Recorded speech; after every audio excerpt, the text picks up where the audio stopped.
Hi, my name is Abby and I will be discussing the IDEA and its impacts. IDEA stands for the Individuals with Disabilities Education Act.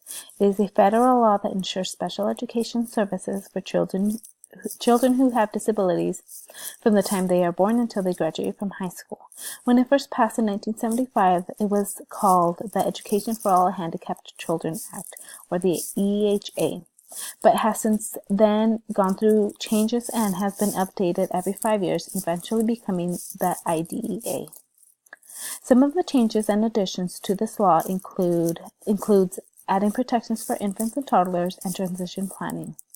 Several ideas and laws have stemmed from the IDEA to make sure students are receiving equal access to their education, including free appropriate public education, or FAPE, individualized education plan, or IEP, and least restrictive environment, or LRE. There are 4 main components of the IDEA. The first one defines all the different terms used within the law. The second one gives money to the state so students are provided with appropriate services. The third component entails the early intervention program for infants and toddlers. And finally, the fourth one provides education department and others with information and resources to improve how they work with students with disabilities. Being a current special education teacher, the IDEA has a very direct impact in my classroom, as all my students are protected under this law. I have to make sure I know all I can know about this law and what it entails, so I am capable of providing my students with what they need.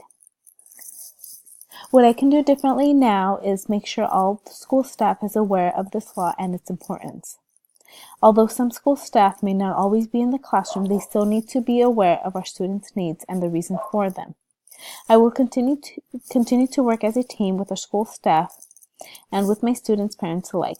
Finally, I can also continue to learn about this law and any new revisions and authorizations this law may have.